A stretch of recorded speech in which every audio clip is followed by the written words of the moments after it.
So the Oppo Find N5 is rumoured to be launching in China in the next few weeks. And while this nipple flick in the arouser next-gen bendy blower probably won't be released globally, chances are pretty good that OnePlus will nick it, slap its own name on there, and bring it to Blighty shortly after as the OnePlus Open 2. Absolutely the best kind of plagiarism, but what can we actually expect from the Oppo Find N5 and the OnePlus Open 2 as it will be known across the rest of the globe? Well, here's an emotionally exhausted, semi-soused YouTube f***wit reading various rumour pieces off the internet so you don't have to bother. Techspert Weekly! Now, some photos of the Oppo Find N5 already leaked online earlier this month, but rather than acting all miffed about it, Oppo basically jabbed a middle finger at those leakers and did some leaking of its own, with some proper wild, here's how you do it properly face kind of vibes. There's some proper dick swinging energy, and I'm absolutely a fan. But of course, as a result of all this, there's not exactly a huge amount of mystery left as far as that design goes. Apparently, when it's folded up, this flexible fancy pants, soon to be known as the OnePlus Open 2, is only a tapeworm's taint thicker than 9mm. Barely thick enough to even accommodate that USB port. So it should be at least as skinny as the wafer-thin Onomagic V3 Fold, possibly even a mite skinnier. So this thing's basically slimmer than my chances of winning a Best YouTube Tech Twat hairstyle competition. It's obviously going to be a dead heat between me and Jerry Rig. But it looks like this foldy phone's design has also been upgraded in other ways compared with the original OnePlus Open. Most obviously, they've managed to shrink that camera bump right down so the arse is a lot flatter. No longer got that proper bit of pokage like you did with the original OnePlus Open. And so far from these Oppo Find N5 leaks, we've only seen pictures of a matte glass back. There's bugger all pretend leather soft touch style shenanigans like what we got with this here OnePlus Open Apex Edition, which I'm absolutely a fan of. So here's hoping that when the OnePlus Open 2 emerges, we do get the option of a strokeably soft rear. And yes, naturally, it appears that the OnePlus Open 2 will come with the old alert slider slapped on the edge, while the Find N5/OnePlus Open 2 is reportedly IPX8 water resistant, just like Samsung's Galaxy Z Fold 6 and the Pixel 9 Pro Fold. Although some recent leaks even reckon it'll be IPX9 rated, so not only can it be fully dunked in the drink, but also it can tolerate hot jets of liquid. Just try not to get any gunk on that big bendy screen, of course, otherwise it might stick together like the pages of a jazz mag. Those leaked pics also seem to reveal yet another triple camera system, with recent web whisperings pointing to a 50MP main sensor, a 50MP ultrawide and a 50MP telephoto camera with 3x optical zoom, complete naturally with all of the usual obligatory Hasselblad refinements and filters. OnePlus's old Foldable had a capable camera setup that spaffed out some proper lush photos, with an especially good telephoto shooter for a bendy blower. So here's hoping that the OnePlus Open 2 doesn't bollocks it all up when it comes to the optics. Now, you may remember that the first OnePlus Open was powered by the Snapdragon 8 Gen 2, which these days is a bit like Sylvester Stallone. Kinda creaky, sure, but still powerful enough when you need a bit of grunt, and you certainly wouldn't slag it off to its face because you'd probably end up shitting your own teeth for at least a week. Now, performance should of course be upgraded for the OnePlus Open 2 to the fresh new Snapdragon 8 Elite. But apparently it's going to be a slightly more budget-friendly version of the 8 Elite with only 7 cores instead of 8.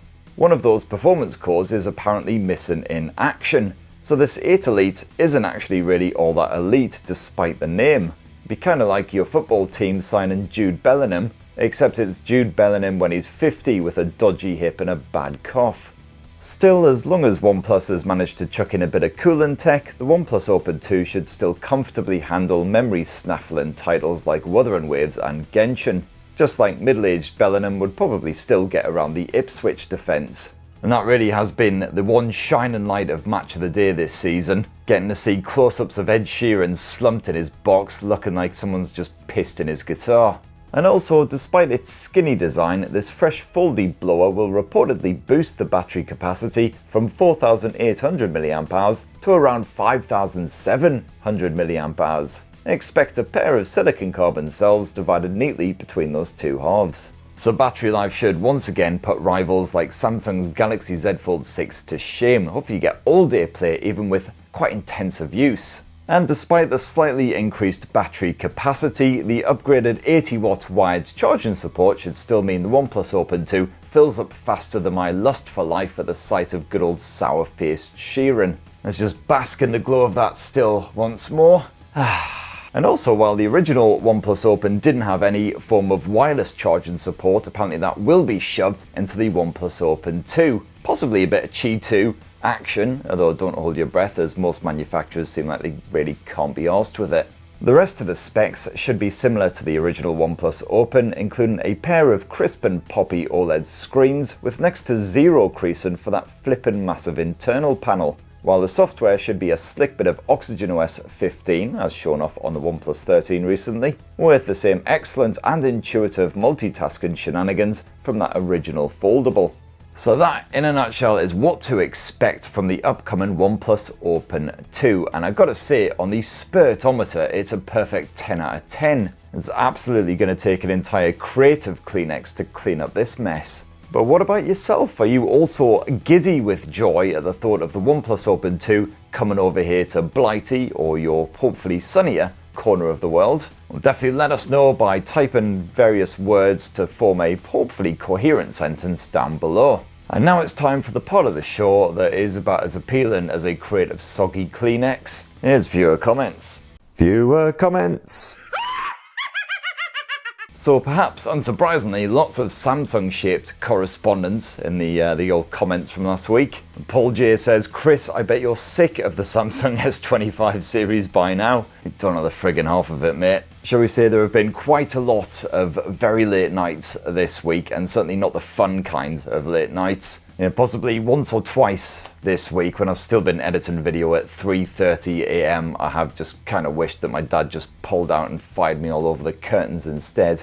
But you know, Samsung videos inevitably always get ridiculous number of views, which means ad bank, which means your Uncle Spurt gets stocked up with his medicine, so it's all good. My medicine, of course, being of the single malt variety. CP Box Set Playlist says, Samsung is so boring, was hoping for a push from them in the S25, but got more of a pull, and not even an enjoyable pull. Now that would be quite the pre-order bonus right there, a free hand shandy with every Galaxy S25. Although getting a half-hearted tug from a bored employee in a back room of your local Carphone warehouse doesn't sound particularly romantic. Arsil says, I really regret not getting the OnePlus 13 with a freebie item. Shame they ended the promo on purpose a day before the Samsung event. Wasn't another free lamb shank, was it? You gotta say, the OnePlus 13, easily my favourite phone so far in 2025, which would be a ridiculous thing to say in January. Except that already this month I've tested out this many phones, and actually, in fact, a couple more on top of this that I can't even show you because they're still under embargo.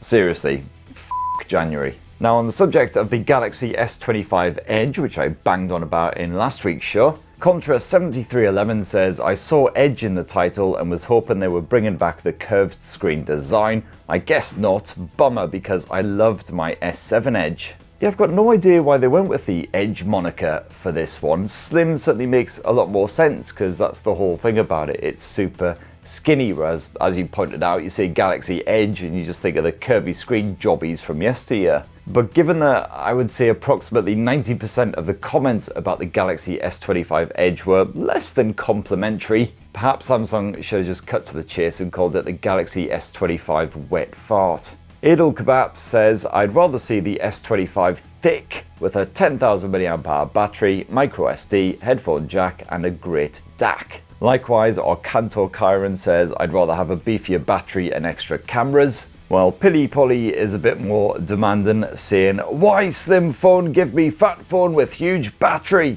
And Mariosk says, I don't really understand, who is this phone for? Who asked for a thinner phone? And the answer is pretty much bloody no one apparently. And the news is just getting worse and worse as well, because the latest leaks reckon that the Galaxy S25 Edge will come packing a minuscule 3,900 mAh battery. So that's even smaller than the battery stuffed inside of the Galaxy S25 regular edition, but you've also got a much bigger display on the S25 Edge, as it's touted to be a sort of 6.7-inch handset. But of course, I'm guessing it'll be a full HD resolution panel like the regular Galaxy S25 rather than a Quad HD resolution panel like the S25 Plus. Otherwise, that Edge will have a shorter life expectancy than a suicidal mayfly.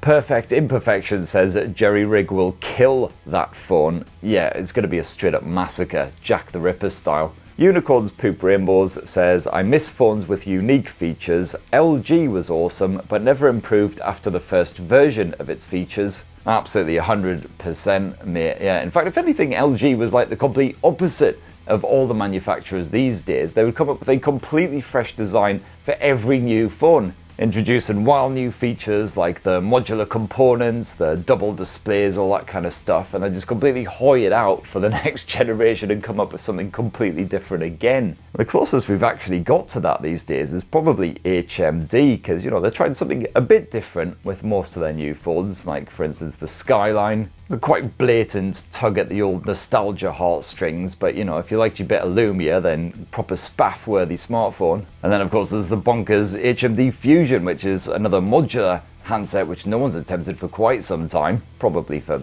good reason. Le Crab says, yeah, Twin Peaks, the owls are not what they seem. Absolute banger, loved it. And Solo is the Way says, hey Baldy, I love David Lynch, but I can't remember any of his films but the titles. Yeah, my memories of David Lynch films are basically just slideshows of all the really creepy, f***ed up stuff. I can never usually really remember the plots either. Not even the ones that even kind of vaguely understood.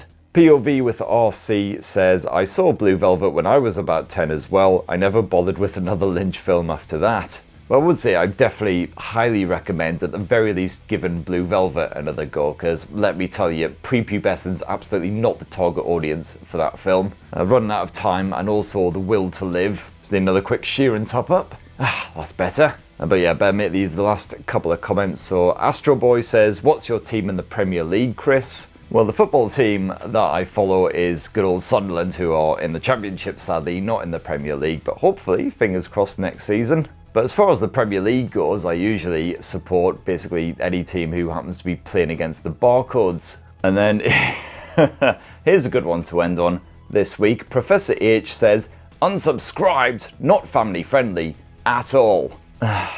What are you a professor of, mate? Being a c***?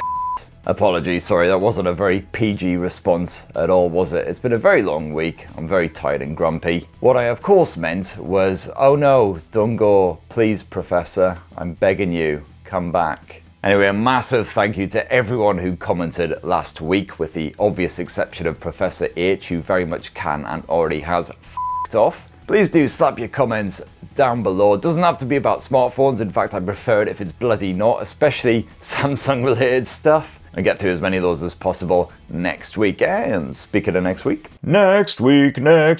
what the f*** is next week? Next week, I will be mostly shooting videos that aren't about Samsung, I swear to the baby Jesus. So Asus will be launching its Zenfone 12 Ultra, which it's already slightly teased on the social medias, although not quite as heavily as Oppo with its Find N shenanigans. Yes, they have announced February the 6th is the launch date for that bad boy, and your Uncle Spurt might possibly be working on a little something for you for that one. Besides that, I'll be catching up on the old review pile when I'm not catching up on my sleep. Basically, I'm just gonna sleep from now until Monday morning, probably. No doubt dreaming about giant sentient Galaxy S25 Ultras chasing me all over the shop, Father Ted style. So you got some smartwatch type stuff for you, a few other bits as well. So please do poke, subscribe and ding that notifications bell so you don't miss out on all that jazz. A massive thanks for watching this shower right to the bitter end, and have yourselves an absolutely ruddy marvellous weekend. Cheers everyone, love you!